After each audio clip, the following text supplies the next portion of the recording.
So I'm here at Wadmill, actually at the top of a fisheries lake, and as you can see there,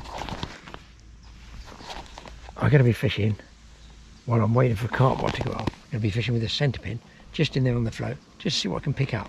Now you can have some really good fun doing this if you can get the fish going in close.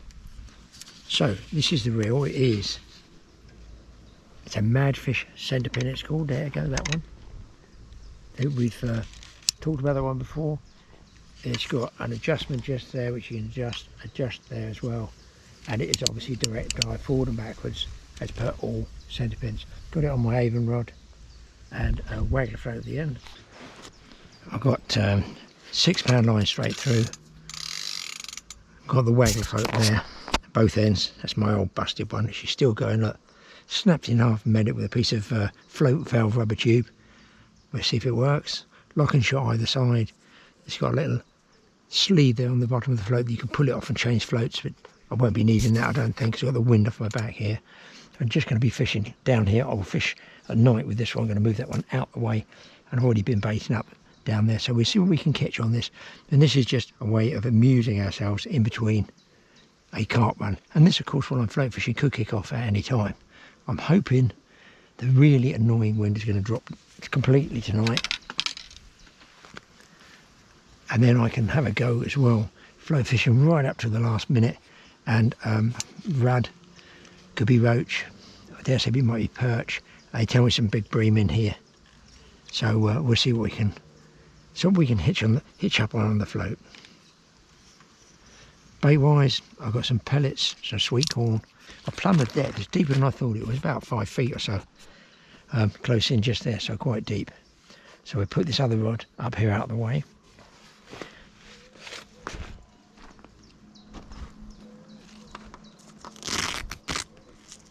So it's there if I want to use it.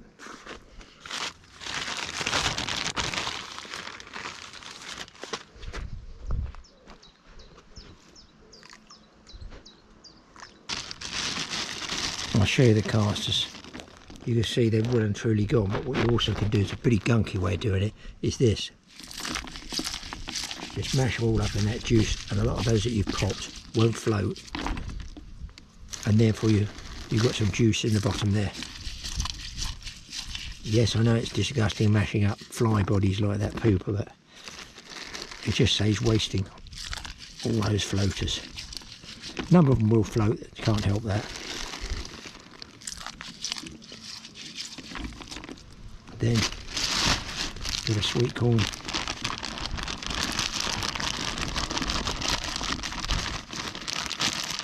I don't put it all in, I like to keep a bit of corn back, and I've got a little bit of hemp there. That can all go in. So I've got a good mixture there, but it is quite stiff. I want to make the ball so they have to dig around to feed on it. Otherwise all the small fish will just take a lot.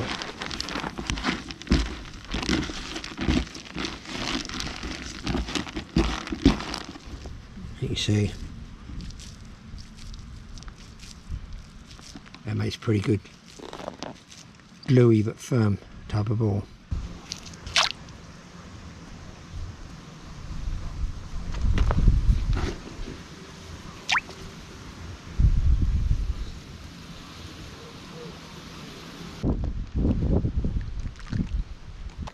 I've got some ground butter I've been putting out there.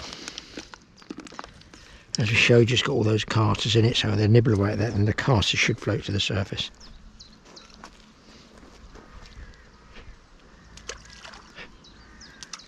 I've got a small, like a number 4 shot just there, about 6 inches from the hook to allow for any wind drag.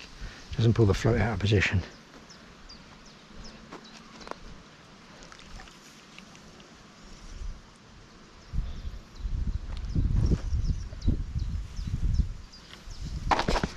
Sun's a bit in my eyes, going to go down over there, but I've got a little shiny patch here that I can actually see the float against that shine. I think I'm going to drop some down here because I have seen quite a bit of cloud coming up there. Probably would have been wash my hands off the ground bait.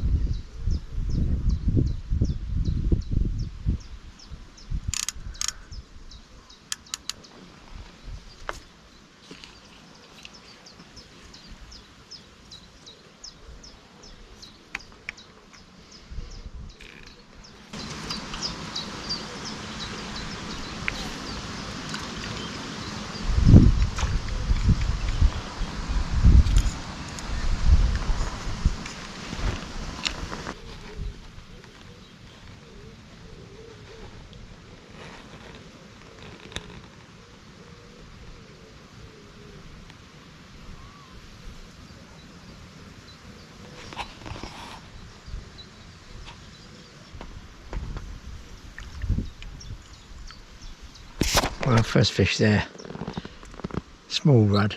I mean, look at that in comparison to the size of the hook, it's ridiculous.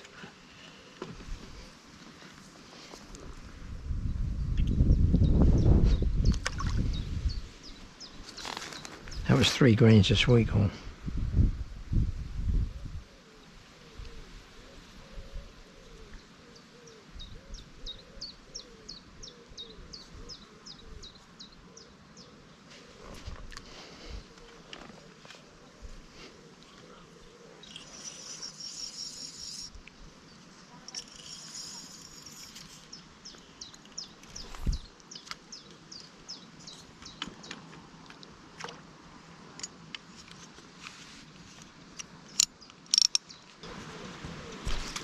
Oh man, that's an aggressive one.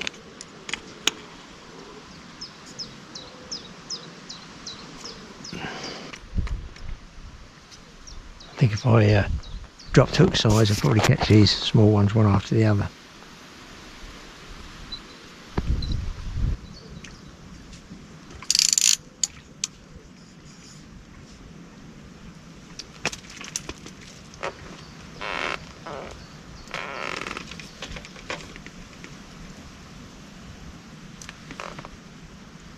There we go, nice little roach.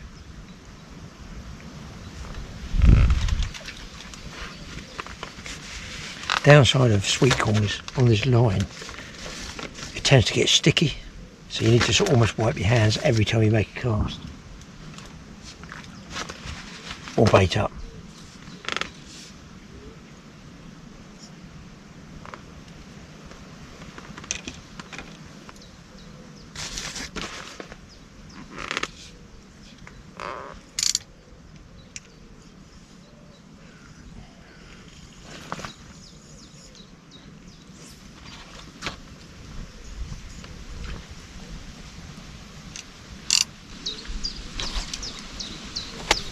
Well, I'll put it there because it's so windy. Rudd. Plenty of rudd, plenty of knocks because the hook is too big for the rudd. Effectively, where I am catching some. I think I want to put something bigger on. I'm going to try a banded pellet, which Mark gave me some pellets. I'm going to give them a try as well, and purely because a lot of people use pellets. I suppose they use a lot of sweet corn as well, but sweet corn's more on the match legs. As a match, would tend to use that as a bait, I'm guessing more so than pellet, I don't know. And the carp anglers, if they use bags or mesh stocking, will top off with some pellets as well as boilies. I could fish a boilie there. You don't want to catch other fish. I'm still thinking about these alleged 3 pound, 11 pound bream that's supposed to be in there. Alright, pellet bander and some pellets. Beautiful sky, high pressure's coming in. I'm hoping this wind will die off, but it doesn't really matter. At least I'm not down there howling in the gale at the bottom end, although they're catching carp down there. On the wind, as I say. Oh, there's a pike or something chasing fry over there. Don't know if you guys can see that. I don't think they got big perch there, I may be wrong. A little bit more ground bait.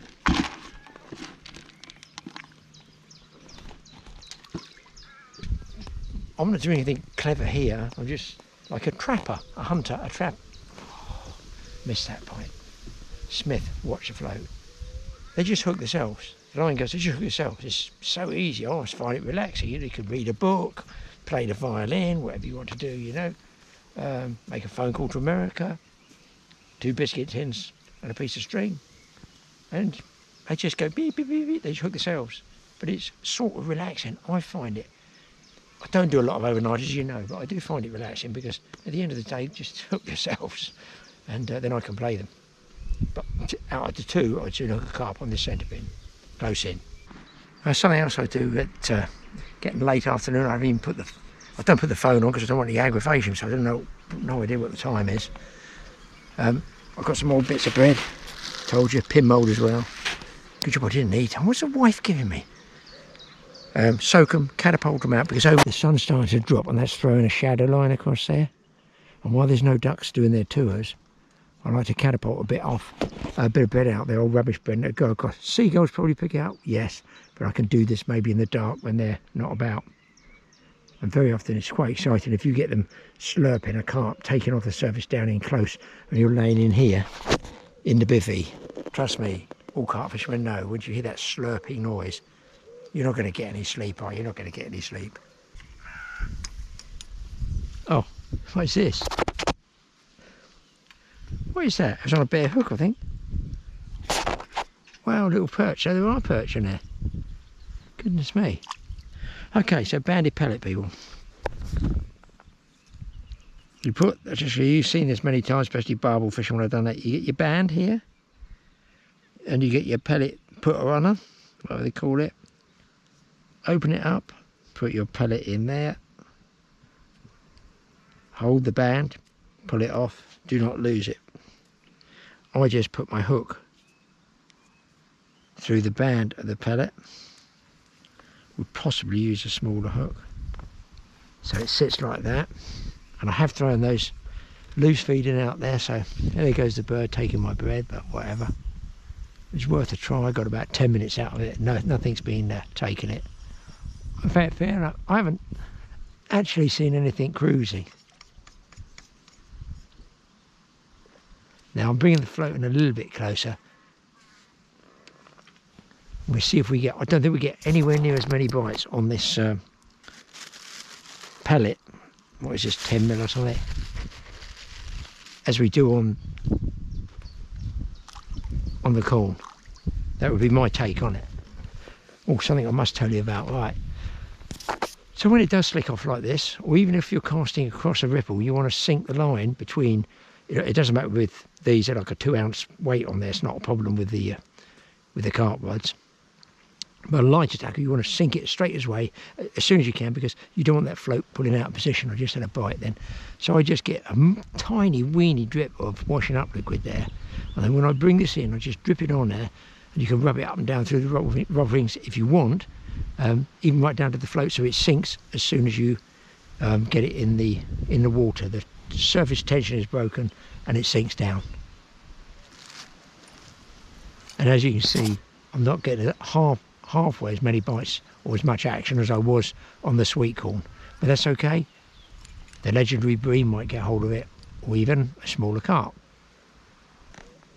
Now listen, if you've got the anti-reverse, or the clicker as we call it, on the Centrepin, you can sort of sit back, so you've still got some form of drag if a fish takes off with the float and you're not actually holding the rod, or if you've got it on rod rests. What you don't want is it in free spool, because it will backlash really fast, because the point of these reels is they revolve with barely any pressure coming off them at all. So you want to make sure this has got a pretty raucous sounding clicker on it, but that's what you want. A bit of a tension. You can also, as we used to barbel fish with these, no buzzers, we used to have the rod on rod rest like this, just like you would normally do, pointing at where you were fishing, say with a swim feeder, a maggots generally, and you would be having it sat here, and the rod would be pointing straight down the water, and you would grab the spool as it revolved either side of the rim, and then you play it with what's called rim control, just in case anybody wants to try it. The only drag on here is that which you apply with your thumb when it's going out. You can slow it, you can stop the fish, you can put a lot of pressure on there. It's direct drive, but equally if the fish pulls off, you can ease your thumb and it can still revolve, you know, under light pressure. So less bites on the hard pellets, obviously. A lot less bites. And then of course I can try bread as well. Oh indeed, I can try a side hook boilie, or even half a boilie, and I've got, if I don't get anything in the evening, the most deadly of all, luncher meat. Unlikely that I'm going to need to degrease from there to the float, because if I'm touching the line, taking off what we call 2 fingers of line to cast, I'll show you. So you just start that revolving like that. That's called 1 finger line there, okay? Then I go back up, I take 2 fingers of line, and then when I cast, I let the top one go first, then the second one. So I let this one go first, and then that one. And as you can see out it goes. Then all I've got to do is sink the line. As you can see at the moment, it's floating on the surface. If I just tension up, we come back in again, so that's what we're going to get to. There's the float. I'll just get my bit of washing up liquid, tiny amount of washing up liquid on there. Drizzle it over. Then the next cast, especially we used to develop it with what's called Fuller's Earth and washing up liquid, and that was a standard degreaser of line, if you like. 2 fingers of line, out we go. That is barely, look, they are gone. That's that line gone, it's sunk straight away. And that's purely through putting this on there just to break the surface tension, the surface film of the water. Maybe if you do it every 6 or 8 times, you know, when you come in. Oh, I missed one then. Do you know what, guys? I think I'm going to try a piece of bread. Oh no, it's still on there. You can see how it revolves with absolutely barely anything. Just the wind blowing that then. Out we go. Let it sink. 1, 2, it's under the water. Click on. Sit back. Chill. It's just well balanced with this Avon rod. Look, I can hold it with one hand. Automatically got the thumb on the spool. Rim control here. When I strike, it won't go off. It won't go off like that. Until this wing goes down. Purely, look, it's nothing to do with the fishing, it's just to do with the camera mic. I'm punching a big piece of bread plate, people. Pretty slow on those standard pellets. Mark in the tackle shop said his recommendation, which I haven't followed, would be to just use a start of these trout pellets, and they're slightly smaller. They might be 8mm. So we're going to throw some of these in, change over. It's still banded pellets, still exactly the same on the Centrepin, and see if it makes any difference at all. So I've changed over. I've got a banded pellet, but I've changed down. There's like a match hook that Dave Roberts put me onto. I can't even, over at Berry Fisheries, and it's really sharp. Can't even remember the name of it. I've run out now. That's the last one. And then when it's out in position,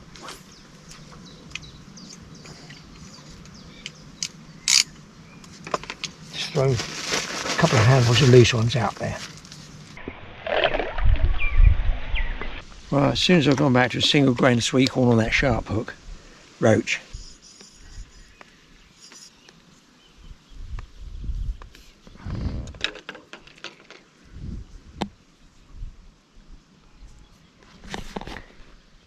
That's a nice bigger one as well. Well, a different one this time. Little rudd, but single grain sweet corn seems to be doing the trick for the fish, but they don't want those pellets. I can make them catch anyway. I have one more twitch on a carp rod. So I'm going to have a little bit extra bait going in, and I'm going to have some tea and go back to a bolt rig on the bottom. Well, no sign of any bream or tench. Just more and more roach I'm catching.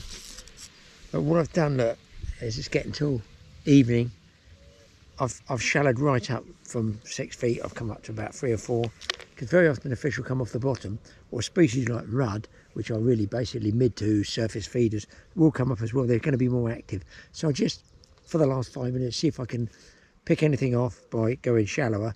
And after I've done a night on the carp here, I'm going to go out with a Centrepin tomorrow, try one of the match lakes, fish in the margins there, and see if we can't catch some fish like that. So we just have one last go, like this, fishing shallow.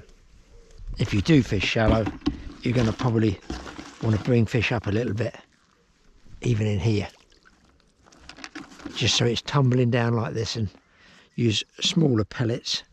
Don't forget I got that. I got all those floating casters in there, and as the fish come up they might actually start taking them off the surface.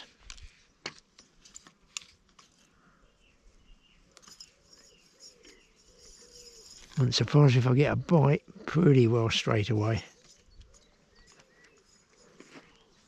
Few decent roach and a small rudd and that one perch. But listen, what an evening, and I'm on. Shallowed up. I'm going to say it's a rudd as a guess, see if I'm right. It's very roachy, Graeme. And there we go.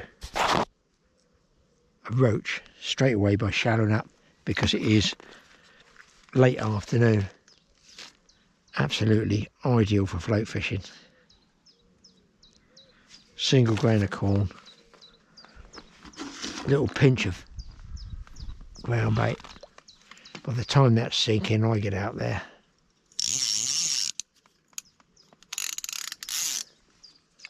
A little bit off there with that cast, but still, sure they'll find it.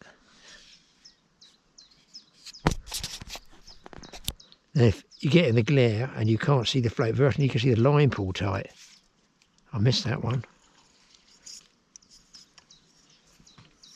Look, I'm not saying Centrepin's an easy reel to fish with. It's just another reel to fish with. It's more of a river reel, but people do use it for like this, stillwater fishing. I'm trying to now feed, instead of the glare, which is very glare, I'm trying to pull the float across here and feed a little bit that way. I'm on again. That's all through shallowing up. Oh, he's pinged off. Not to worry, I'm going to put the brew on in a minute. I should say the brew, I think I believe I've got a can of beer somewhere, bottle of beer. This is the best time, I feel, at Todburst. Peace, quiet, what I call the day ticket anglers have gone home. There's only 6 guys carping tonight, or booked in, maybe more. Come in later. And if I throw short, look, I can draw the float back into it.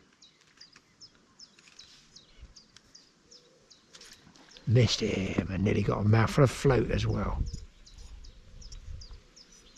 One more fish, just one more. That's the trouble once you get in the routine of fishing with a Centrepin. It's sort of addictive.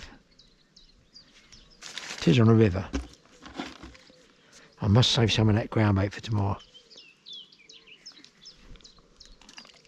I'm going to get some good carp tomorrow, people, off this Centrepin, trust me.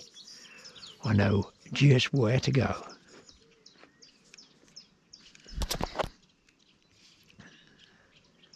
That's a sharp, tweaky one. When it goes under sharp and comes up again, it's normally a small fish. If it stays under a little bit longer, it's a better fish, but that one I missed. Slightly better fish. I could do this all evening, to be honest. That's a better roach, look. There you go. There's the picture. Centrepin, the sun going down, and a nice roach. Right. I'll see you guys in the morning. Well, just more roach and a small rudd there, nothing else big on the Centrepin, so I want to show you, if I can, decent sized fish you can catch fairly close in, just 1 or 2 finger lengths of line, but I've had to put the umbrella up, A, for the sun, and B, the wind is howling. It's not called the Blackmore Vale or something for nothing. They said it's always windy up here. So I'm going to give it a go. I've got sweet corn, I've got leftover bait there, I've got some of those pellets, I've got a bit of bread, and we'll see if I can get the float shotted up. First thing is, we won't have any trouble catching. This is a match lake at Tobber, one of Tobber's match fishing lakes, hence these pegs. But obviously I can't get the brolly in, only in the grass there. So, first thing to do is plumb that depth and make sure I just get that float set right. I could change floats, but I'm going to try this one. So, I've used the plumb weight there. I've plumbed it. It does go actually deeper than that, but if you could look there, 3 feet deep, something like that. It's a little bit deeper, and I'll just give that a go. So being a match lake, it's been a lot of feed going in here quite regularly. I guess pleasure anglers come here as well, and big head of carp. So we'll start as we did before with some sweet corn. Some of the match weights they get here at Tobber. Quite a nice little lake, this one. Look, they've got stagings all around the outside, screener trees over there, but trust me, that won't stop the wind up here, and 2 islands as features.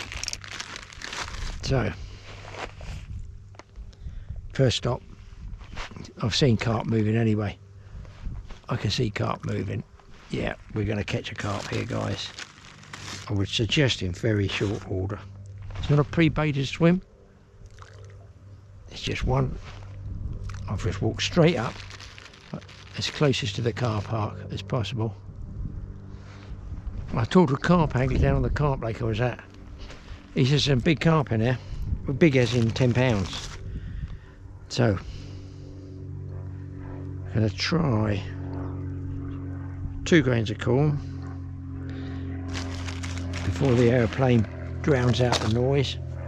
This is as far back under the brolly as I can get to try and get out of the wind to talk to you. So I'm just going to take the ratchet off. I'm going to pull like I did before, 1 finger, 2 fingers and iron like that. How you can see that?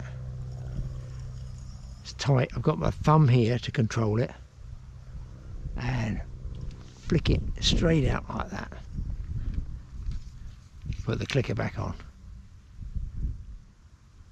That's going to go straight away. It's going already. Sinking the weight of the corn's taking it under. I might have to go a little bit deeper. I don't know, I think it's bream in there as well. I guess it might be roach, but predominantly carp, because it's match fish. I can see them. Look at those fish cruising. The wind is a howler. Now that's a lift bite. If you see the float come up, it just came up in the water where fishes either swirled around it or it's just picked the bait up and made the float rise up in the water. Beautiful blue sky, fine with a cloud, high pressure. Not the world's greatest for fishing, but give it a go. I missed that one. Try it a tad closer.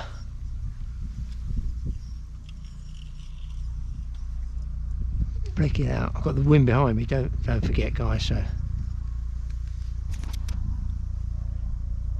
there's fish down the margins. I might have to come in very, very close and dump some bait.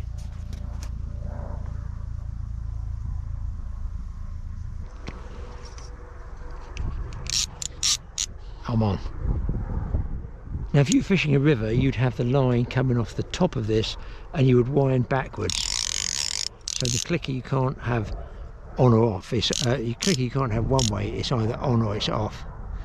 But if you're river fishing, you'd have it coming off the top here, so there's no friction, there's no angle for trotting the line. Like, I'll just take it off there, loose, like that, it's smooth, to go through the rod rings. For me, it doesn't make any difference at all.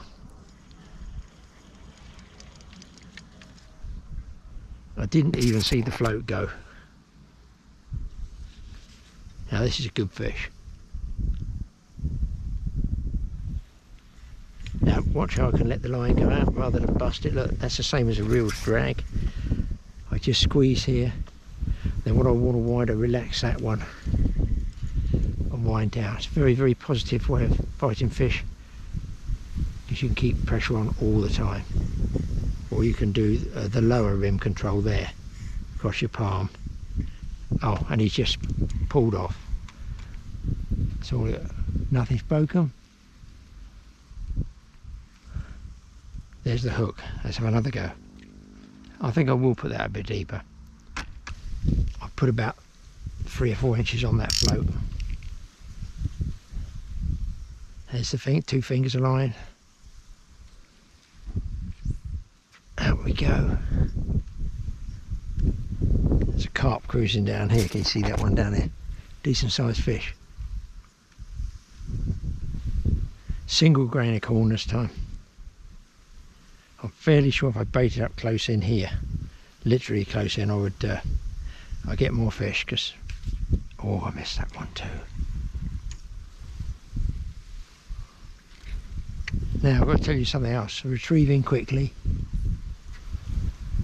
is what they call batting the reel. Mostly river fishing, but you can just bat the reel here and speed up the retrieve of the loose line. Obviously not with the fish on it. There's a carp, right? He's going to eat the float, I think. I'm just going to move that.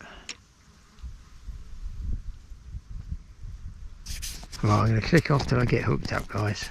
I mean, if you're lazy, you can lay the rod down with the ratchet on, and when it spins, you grab the rod, but you can't walk away. You've got to be near the rod or holding it. There's a lift bite. Oh, I missed that one. I'm way out there now. Nope, missed it. Let's try baiting up down here, guys. I've just got that hunch that the fish will feed better closer in. Right, I'm back up as far under the brolly as I can get. And I'm just going to be going in half the distance now. I've still got the 2 fingers aligned, you can see it there. Because that way I can bring it back into the swim rather than cast short.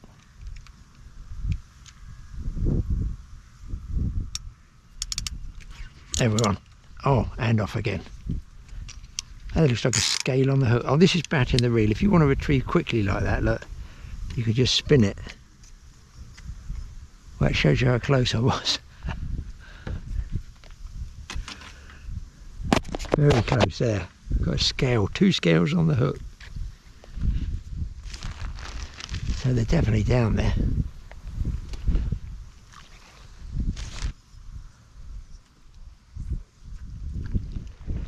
Oh, they're taking the floating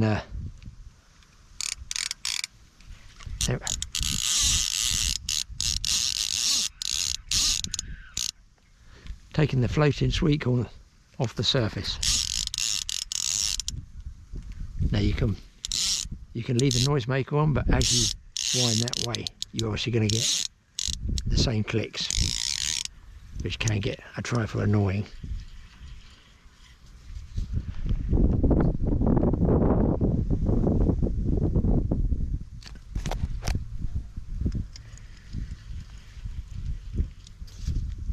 Now I'm on about 14 hooks, same one I was using for the rudd, but we're carp. It's nice to come out of this, so we've had roach, rudd and a carp as well.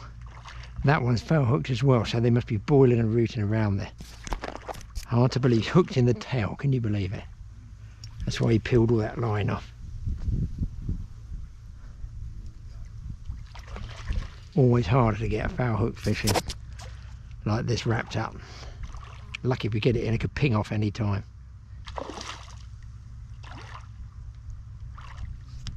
Although you can bring them backwards, they don't like it when the tail comes out of the water, because that's their propulsion. This might take me a while. Right, I've got to go out in the wind.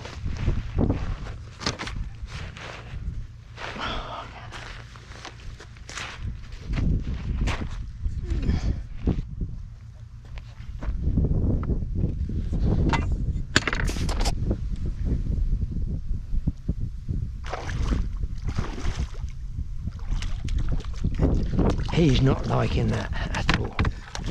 Oh, there you go, he pecked your pings off. Not a bad thing. Right, let's try again.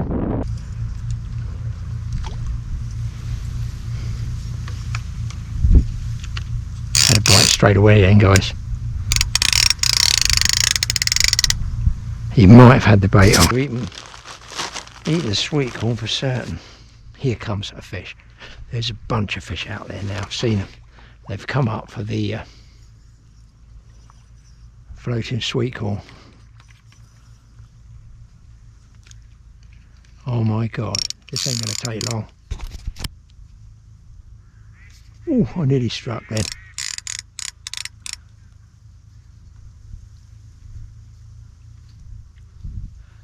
That's weird, there's a pack of fish there. A pack of fish.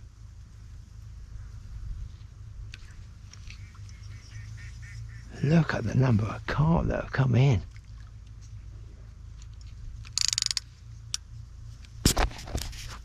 going to try a piece of bread flake, people. This is the biggest piece. Look, really, I just fold it around once. That's probably going to lay on the surface. Here we go. You get one cast out of this.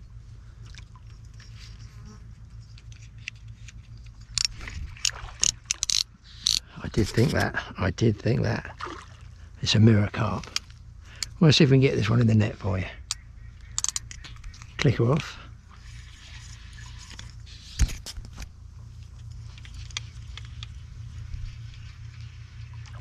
Oh yes, we can get this one quite quickly.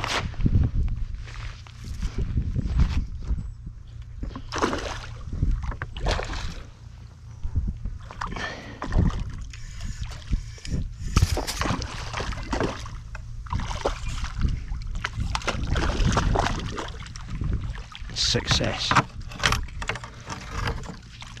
Ooh.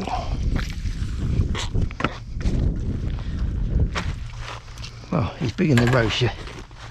A pretty fish. Hooks out.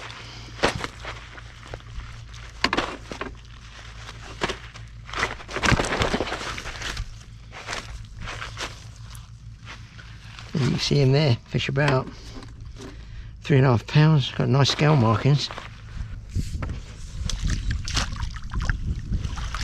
So maybe it's bread they want. Big piece of bread. If you want it to sink, dip it just once.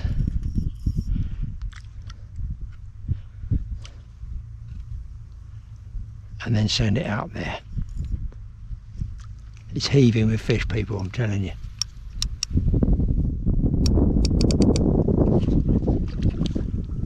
Straight on.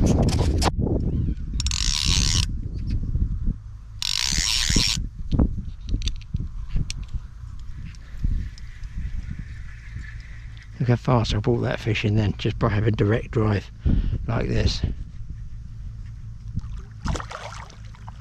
Pretty much same size.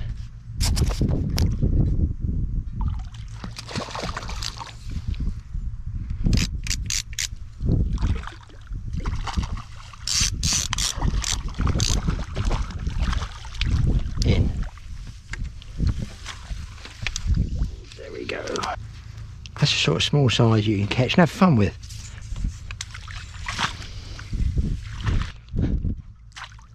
Get rid of virtually all of this. And you can see some of the corns floating.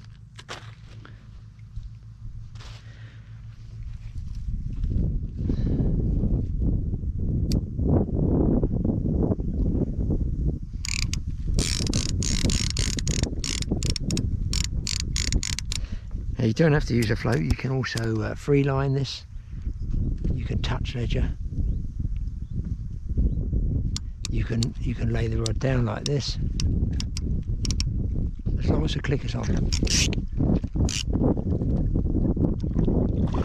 That was just on that sweet corn. He doesn't even know what time of day it is.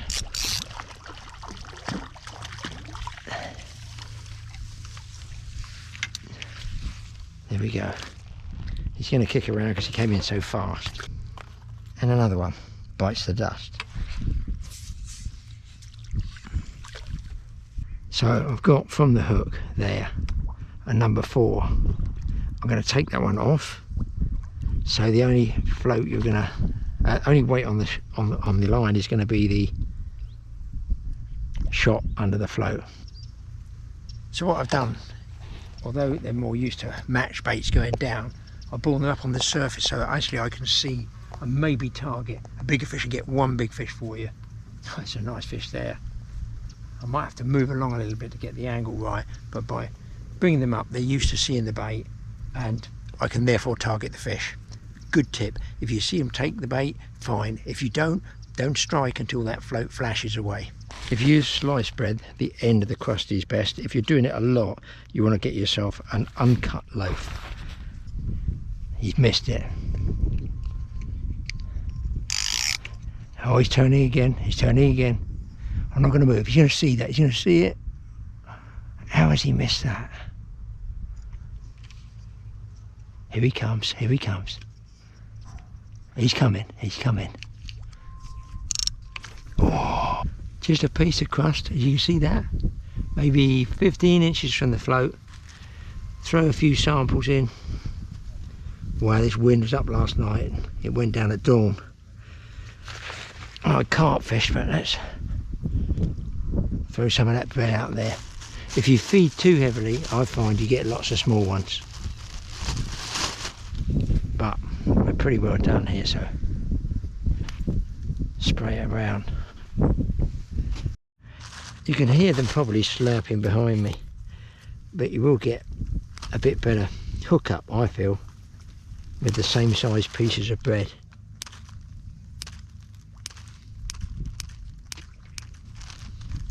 Of course, you can throw them all in as well.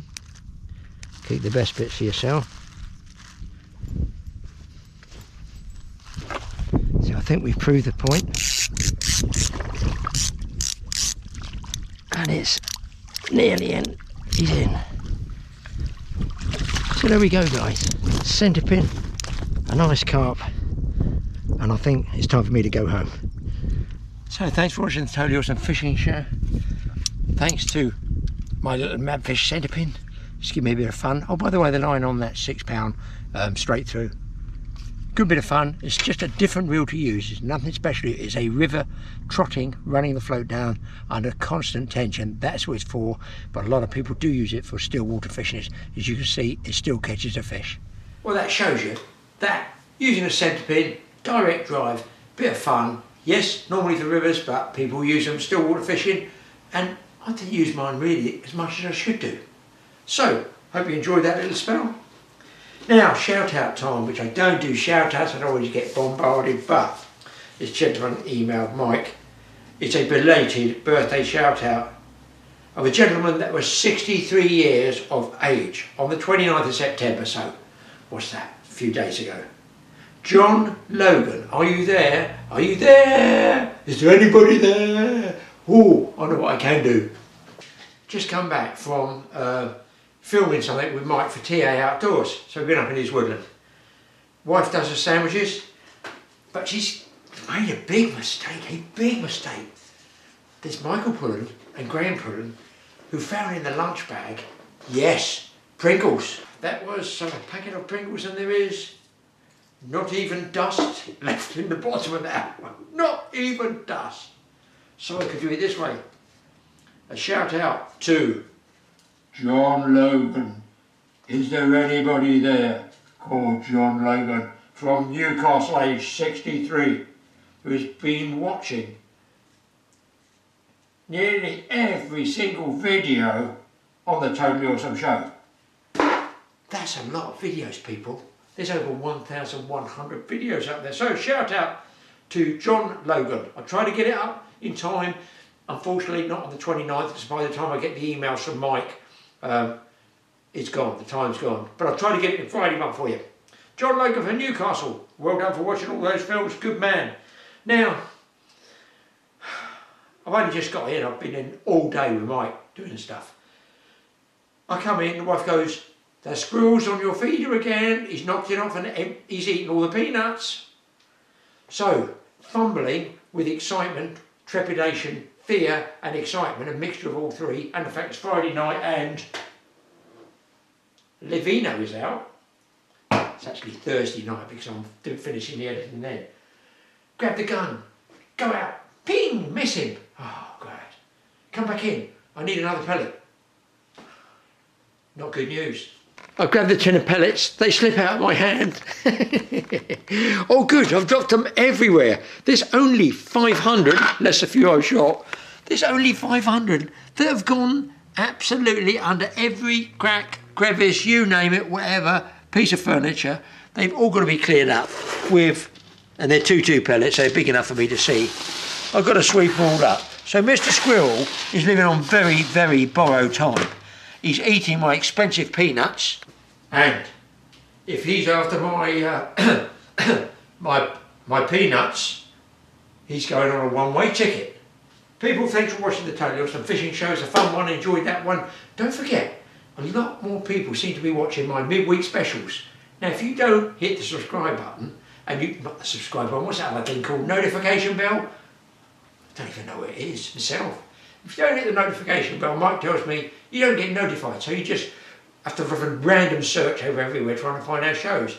If you hit the notification bell, you should get notified, bing bong, however it works, I don't know, of when the films go up. But I'm trying to regulate it with fishing on a Friday. Well, we've done it for 10 years or more now, fishing on a Friday, but I really enjoy putting up my random stuff, mixed country stuff, old time stuff, whatever, on a Wednesday. So those of you who do follow us, watch out for the Wednesday.